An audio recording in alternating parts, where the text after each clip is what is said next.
Welcome to yet another episode of Success Principles by Successful Principles. My name is Kamalneet Singh. I'm a teenage mindset coach and a TEDx speaker, and I'm on a mission to impact kids, teachers, and parents because all three they form a society which can leave a lasting difference in the world. Now, you know that I know that the last 1 year, especially given the pandemic, parents and kids have never spent as much time as they did together during pandemic, and never ever they have seen so much of each other. Yes, this happened when the kids were pretty young, but when the schooling started, when life started moving forward, they did not spend this much time together. But now, with the time coming together, when they are together, so wherein things are good, it led to a very good relationship. It led to a great bond.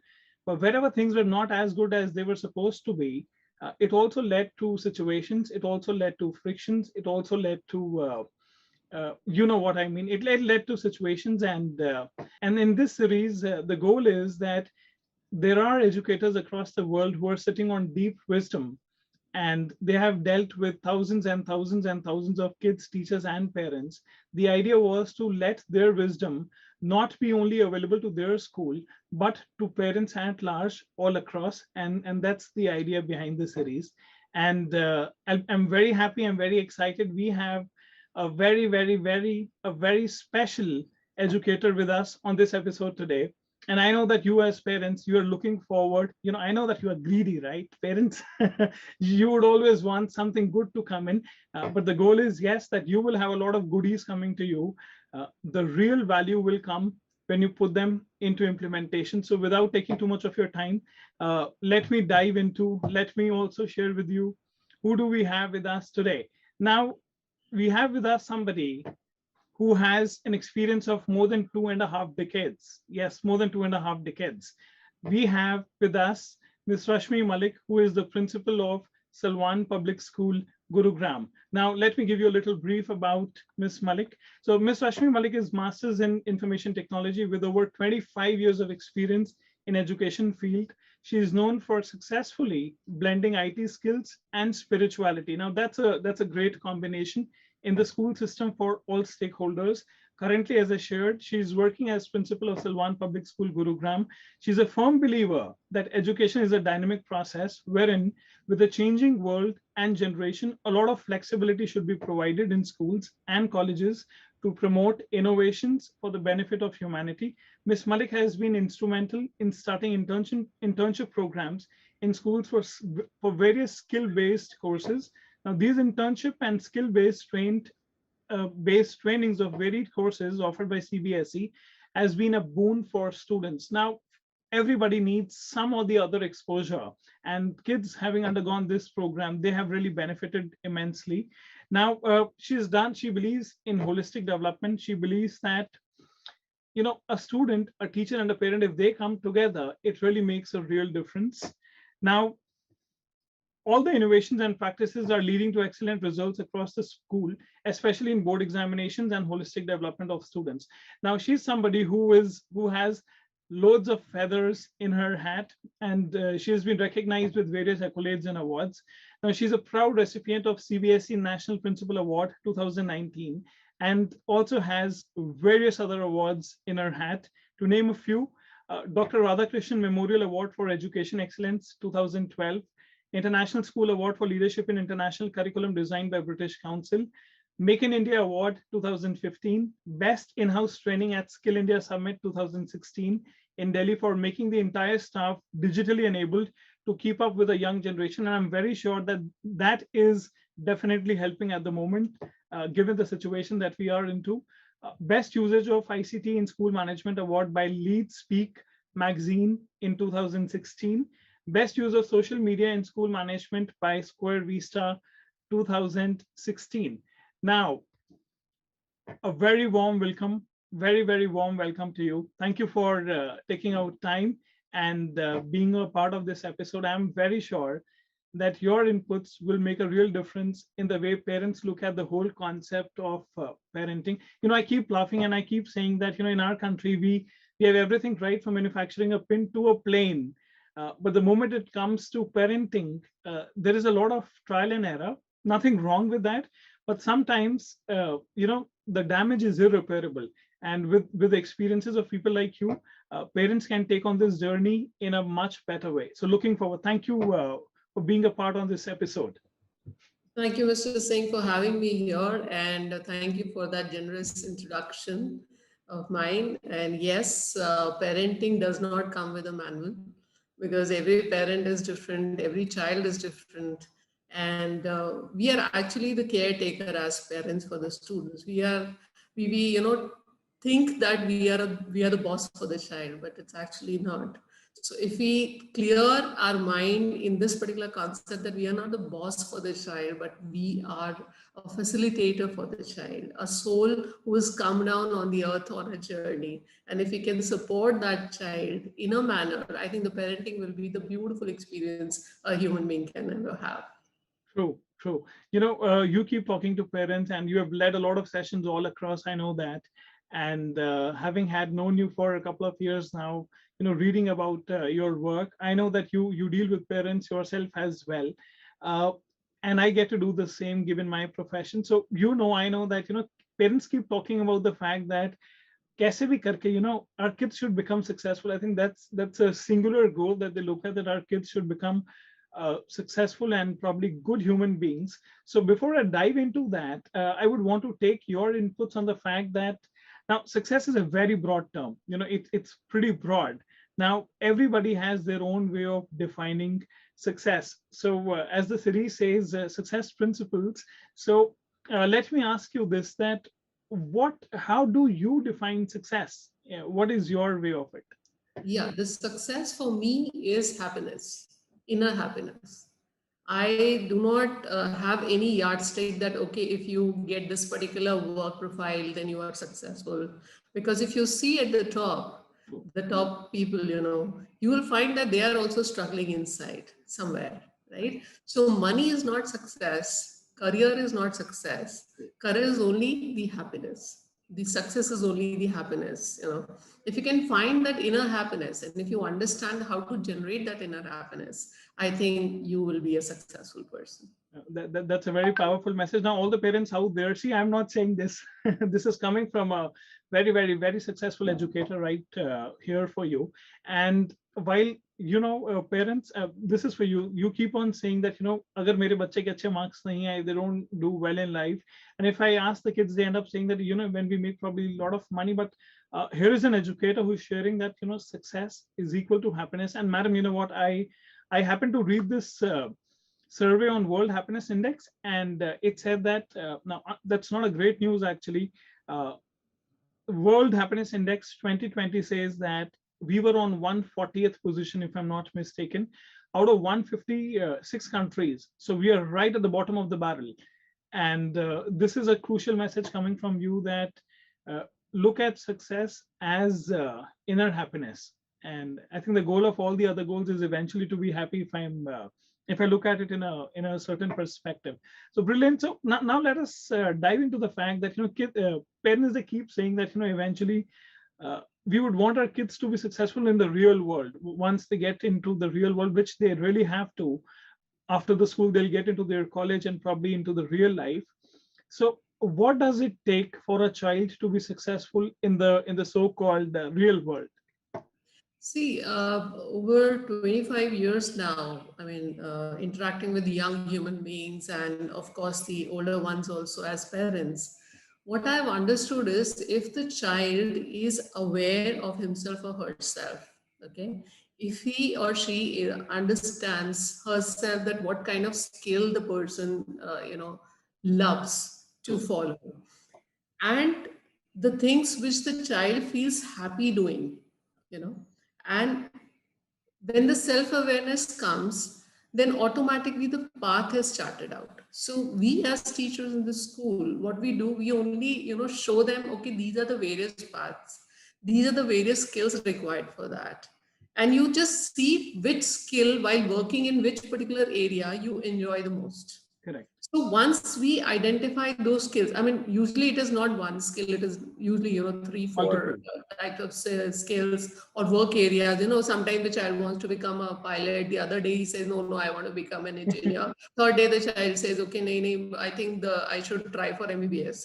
So what we as facilitators do in this school is just give the child exposure to all the kinds of skills which are required for this. That's the reason when you were reading my profile, I was talking about internships. Yes. Internship not in the real sense that the child is actually going and working there, but then making the child aware of the working profile of various areas, right? So wherever the child feel attracted, attached to, or wherever the child feels that it is easy for the child to pick up from there. So, and the child is enjoying it also. So the main thing which I told you, that everything revolves around happiness. I want a good career because I want to be happy. I want to be successful because I want to be happy. I want my family to be happy, right? So everything is around happiness only, and we try to make the child understand where his or her happiness lies, and then we polish the child accordingly. And of course, if a child enjoys doing something, why wouldn't the child be successful? You are an author by choice, right? True. And you are happy, you have smile on your face when you're doing this work, right? Exactly. So Exactly. why And a wouldn't you broad be one. successful? Yeah, why wouldn't you be successful? I have smile, I mean, most of the hours in my day by God's blessing, right? So why I'm happy? Because I'm doing something which I love. Yes. So the very first thing which the parents and the students need to understand is that what they would love to do.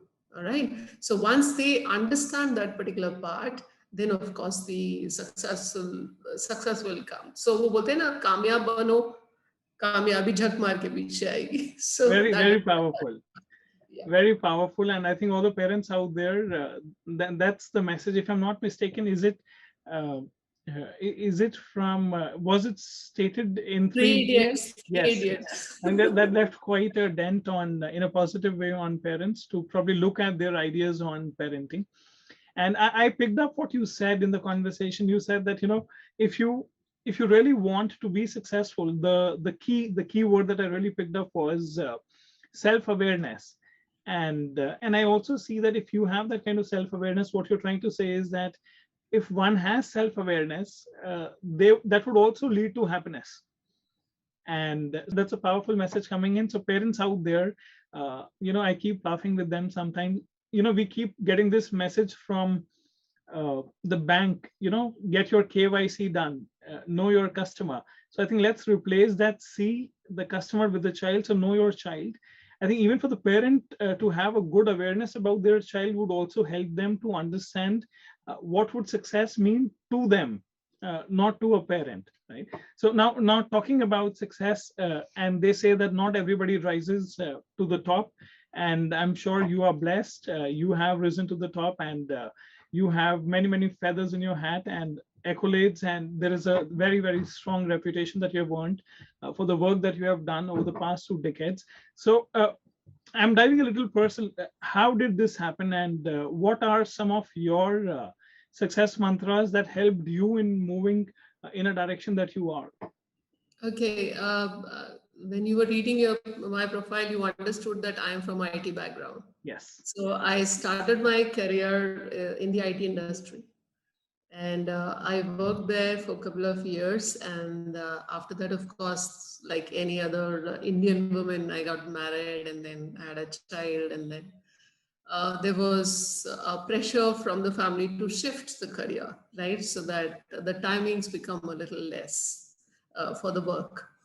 So I shifted to school, and from there on, my journey started, and I realized that that was my destiny and that was my calling of this lifetime. That I was supposed to be with the kids, I was supposed to be with the parents. Uh, it has been a beautiful journey. The success, if you call it, I don't know. As I told you that I explored my happiness, the core for my happiness, and I found that my happiness was interacting with the kids and interacting with people. And that's what I started enjoying also. And once you enjoy your work, then it doesn't become your work, it becomes your calling, it becomes your focus, it becomes your mission of the life.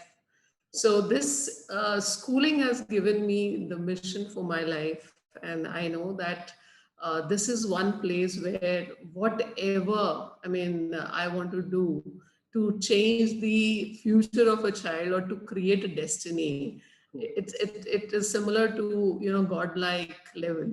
It is. It is. I You mean, can create or break somebody's destiny. I mean, it's very dangerous also. And that's the reason I keep telling my teachers also that God has entrusted his or her job to you.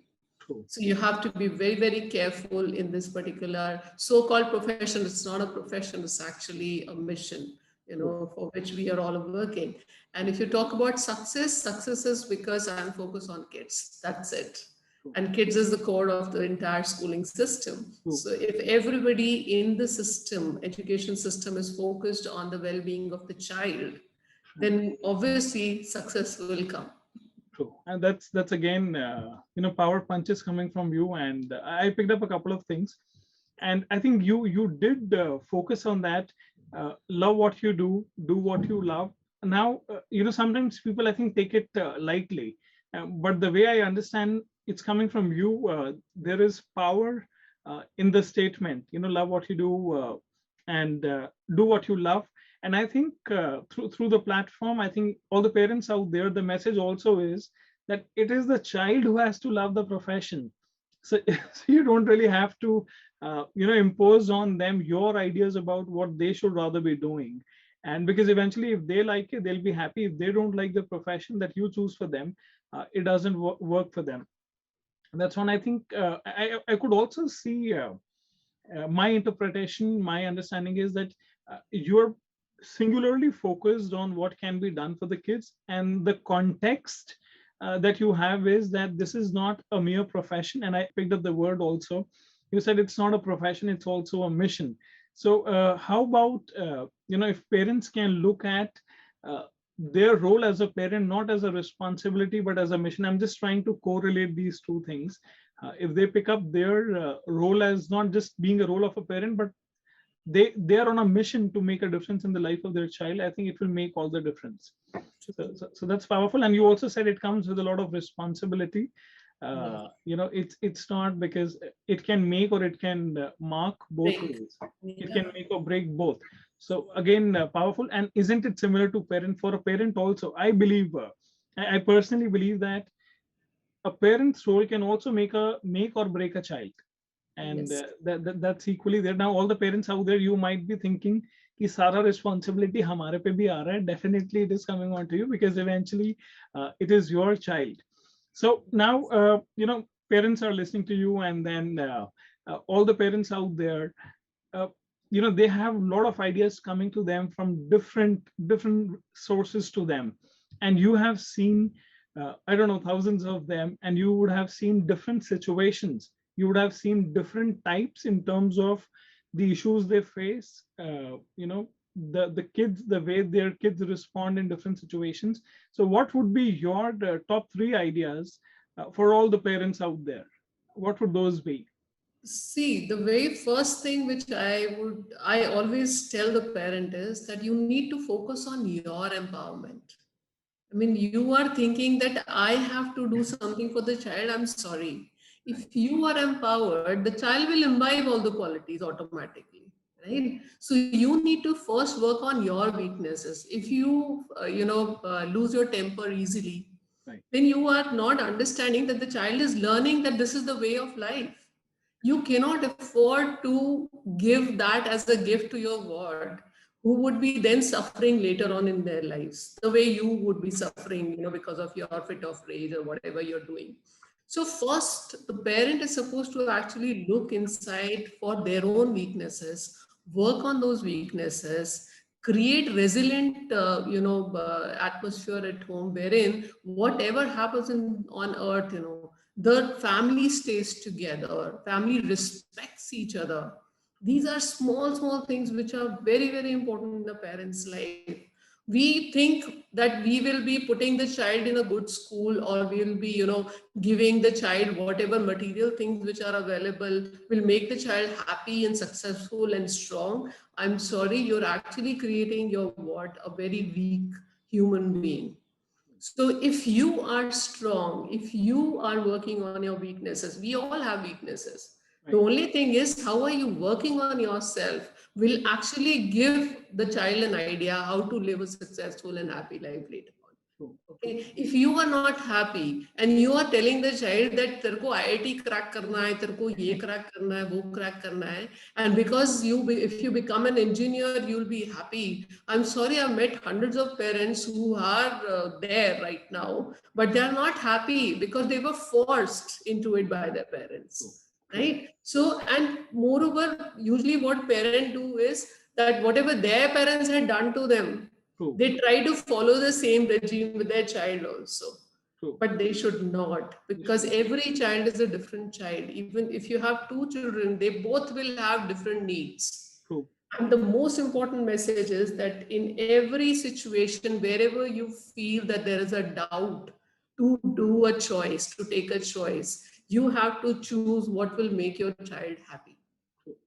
So that's the message I want to give. So first thing which I said, that you have to empower yourself. Second, you don't have to force your child to do a particular thing because the entire world is doing that.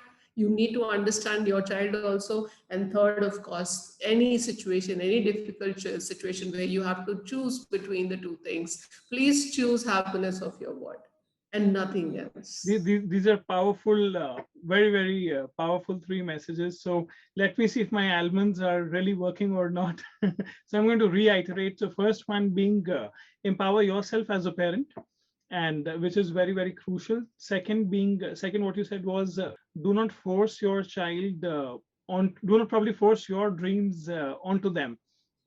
That's probably one way of looking at it. And third being that if you're looking at a situation and happiness, go for happiness. I think these are the messages coming in. You remind me of a situation when I went to the gym, for the very first time. This is about very, very long back, and I'm there, and then there is somebody in the gym, and this man is doing push-ups and doing it very rigorously. And I was actually impressed. I was looking at him. The trainer comes behind and says, "You know what? कि उनको देखने से आपके biceps नहीं बनेंगे."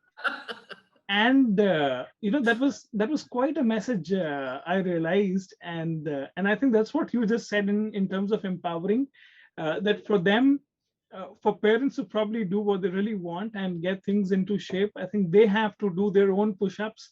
They cannot outsource their push-ups to anybody. No. Correct. Correct. So that's important. And then now that I know that we cannot deny the fact that there is a lot of unemployment that is existing. Pandemic has, it has taken it to a different level altogether. But even before pandemic, I'll probably exclude pandemic for the time being. Even before pandemic, there is a survey which says that, about 80% of the workforce that comes out of the students, they come out of different universities. They are not readily employable. Of course, with training, they get into that shape and they are fine to work, but then they're not readily employable as such. And then given the rising competition, and now to add on to that, the situation of pandemic wherein layoffs are like, it's a maddening affair. What skills should kids learn during the school years that will kind of give them an edge, so that when they get out into the market, not necessarily they have to be doing a job, they can probably be on their own, whatever. What skills, based on your years of experience, what do you think they should learn early in life? See, I'll give you example of my own life. I started my career in IT, I told you, right? In IT field also, I did marketing also, I did programming also, I did the managerial role also. Then I went into training also, corporate training also. So whatever was coming on my way, I tried everything. And then, because if you do not know what all dishes are there out, how will you understand which one would you like? right? Which one is your dish, which you really, can connect with. So similarly, when I went into education, came into education, inside the school system also, I tried everything. I did everything, right from setting up a lab to the administrative accounting work, Right. okay, to the teaching, Right. etc., etc. Like everything I try to dabble in. What I'm not trying to promote that you have to be jack of all trades and master of none. I'm saying first you have to become jack of all trades, then only you'll become master of one, True. True. right? Because then only you will understand what is your calling.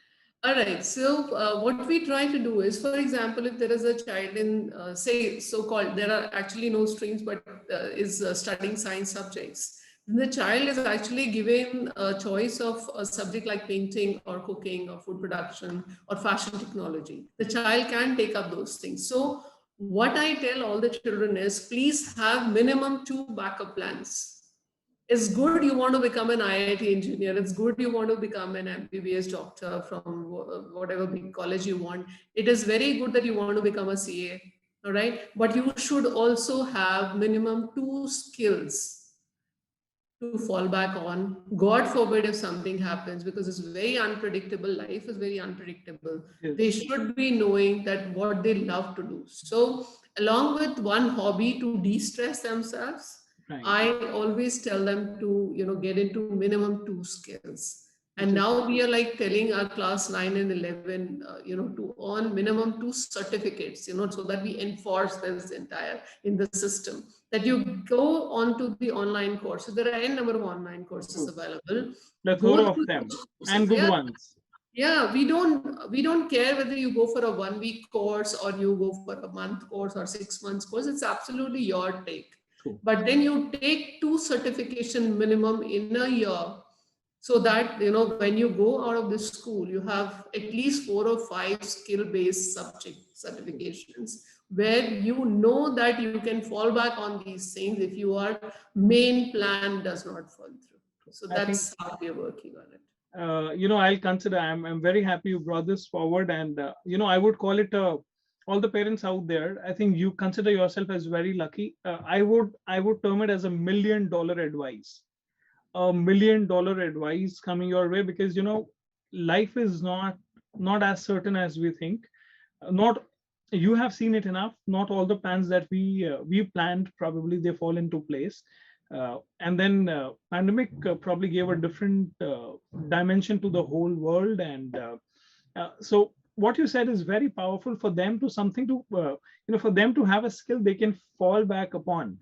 I'll probably term it as sometimes your mind gives you some pointers. I think what you're saying is a skill that can pay the bills in case of uh, Yes. something falls apart. So your kids need to learn skills that can pay the bills in case the mainstream plan does not fall into place. I really wish somebody had told me this, while I was studying. And sometimes you learn the hard way, but then the good part is that through this series, the goal is also that you don't have to make all the mistakes by yourself. And I'm really glad that we're getting inputs from your side. And so what I also understood in the conversation is that school is doing some very different initiatives, wherein you're talking about 9th and 11th getting some new certificates, minimum 2 of them every year, which will help them acquire new skills, which will also help them to pay the bills, whether they need to or not. But then they have something in their pocket that they can utilize when the time comes for. So what are some other practices? I'm curious about it. What are some other practices that are being done in the school for the holistic development? See, obviously that self-awareness is very important, as I told you. So we have a lot of inbuilt curriculum activities only, wherein we make sure that the children at least understand about the human nature. Okay, then they should also understand how to be resilient. And the best thing which we do is after the any exam for that matter, like if the child is not able to score up to the mark, then it's very important for the child to understand that he has not failed actually, but there is some weakness in him, and weakness has to be recognized by him or her only. We are not going to point out, right? So this kind of process is inbuilt into the curriculum only across the classes, wherever we feel that somebody is academically weak, because the marks are a very clear indicators for us to understand that there is some weakness in the child. So sometimes, the child is lazy, sometimes the child is not able to understand or is not able to understand the study technique, right? So, or maybe is not able to plan his timetable, daily timetable, or maybe he is not able to, create a rapport with the teacher. So all these aspects, come out once we take a test of the child. So the normal test we call periodic test or half yearly test, and we don't take it as, the actual benchmark of the intelligence of the child. We actually take it as weakness either of the teacher or of the child. Right. So in that process, yes. So when the result comes for discussion with me, I only ask about the individual child from the teacher who has taught the child, and I try to figure out that where the weakness is. So if there is a weakness which is found in the teacher, then we empower the teacher, and the teacher takes on the child. That's one chance given to the teacher to get empowered for that child. But then in case again the rapport is not built, then I change the teacher for the child for the extra classes. So remedial happens, and then again the child is sitting for another test, and we see whether the child has been able to cover up or not. If there is something wrong with the child, because then the parents also come in the picture. The parents also are asked that what are you doing at home with the child? What is the child doing at home? And 60% of the cases, I feel that the child is being misled by these parents. I'm sorry, parents, I have to say this because when you see that your child is not able to cope up with the subject, what you do, you actually give the child crutches, and you say, okay, fair enough, go for tuition for this to this place. You don't tell the child, no, you have to learn from the teacher who's in the school because I'm paying the fee. True.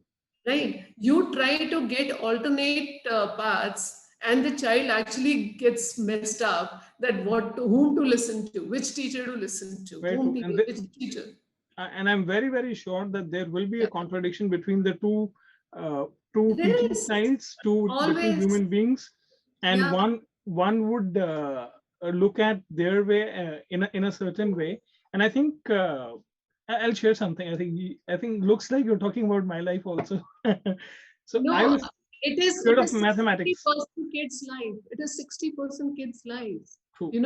And when I am able to see the entire year, we keep talking, we keep suggesting, but it doesn't work. But when it works is when the final exam comes, and when the child is supposed to be promoted to the next class, at that time when I tell that you have to leave the tuitions, then they understand what I'm saying. Correct. My father-in-law keeps on saying, and he keeps joking around with me. He keeps saying that badam kha ke akal nahi aati hai, ठोकर खा के आती है. So when you spoke about that, you'll have to really identify what is the issue. And for me, I realized that back in my school days, I was scared of mathematics as a subject. I was already scared, so I already had this particular view to look at maths as a subject. So people, instead of finding that out, they would rather say that he's probably he's not able to understand the concept. None of that was true, because I was fine in other subjects. The fact that I had a very scary mindset about mathematics as a subject led to my downfall in that particular subject. I know the world is watching, but then that's true. I did not do well in mathematics. But I share the same story. Is it? I share the same story. And today, I have worked so much in my school regarding mathematics that my kids are doing well. Which I think is my own experience. My own experience was that my fundamentals were not clear at the young age. Right. And that's the reason I suffered the entire till class 12. I think more or less, people sail in the same boat. It says that somebody has to help them identify. But I'm glad that not only you identified that, you did something in the school which is helping the kids, which I think action is the key. They say action is the key. So you have taken some real actions on the same. So parents out there, they say that the teamwork makes the dream work. So it's also time that we come back and we unite with the teachers and with the school, because eventually they are taking care of the kids. And through this platform, I also have a message, and that comes from my heart, which is, I also saw parents, saying things which were not that great about teachers and school. But imagine, everybody has been talking about, whether you like it or not, I would really want to share this. I'm referring to parents as such. Everybody has been referring to doctors as the frontliners, but I think we forgot it's the teacher who had to undergo a major transformation overnight. And it was actually overnight. They did not get too much of time, but they took on the challenge. They actually changed, and they actually delivered as well. So all the parents out there, I think all these years the teachers have been supporting our kids. I think this is a time when you stand with them, and not only it will benefit you, but it will also let your child learn that, how you can have a stand for somebody, how you can support somebody, and that actually helps everybody. It's a win-win for all. Yeah. So Yes. so that's any concluding message for the parents? No, the similar message that don't be over ambitious about the child. The child has come down on earth with a proper destiny. The child will find his or her own path. We are only the facilitators. We are only the guides. We cannot be enforcing things on them like bosses. Okay. Let the child bloom in the natural environment. Do not give crutches when the child can run on his own. ठीक है, initially the child may be a little slow in walking, but then eventually if you train the child to be a self learner or independent learner, I'm very sure the child will be very successful later in his or her own life. And just focus on your happiness and the child's happiness. So your child's self-esteem has to be worked on, and it cannot be worked on by any module or any course in the school. It can only be worked on when you give a comfortable and peaceful and happy environment at home. You may be having some differences around in your family, but you cannot afford to put that pressure on your ward, because the ward feels helpless, and I can go on and on, Kamalji, but there are a lot of things, which I want to say to parents, but I think for today, this much must be enough. No, so don't worry. We'll probably this has been very powerful. So we can definitely look at a second part to it sometime. And but yes, whatever you have shared has been a very powerful. It has been powerful in terms of insights. It also it kind of helped me see my life in a certain way. And when you spoke about self-esteem, I could look back at my life for sure. And but yes, thank you very much for those power punches coming in, the insights that you shared. Now, to all the parents out there, you have some goodies coming your way, and some goodies, they came with a pinch of what do you call masala also, and lal mirchi also thoda bahut. So take it in the best of the spirits. And they say that a recipe comes out well if it has all the ingredients. So this had all the ingredients for you, and I wish you apply them, and you make a difference in your style of raising your kids. And madam, thank you for your time and your generosity in terms of your inputs. What a pleasure. Thank you. Thank you so much. Thank you so much. Thank you.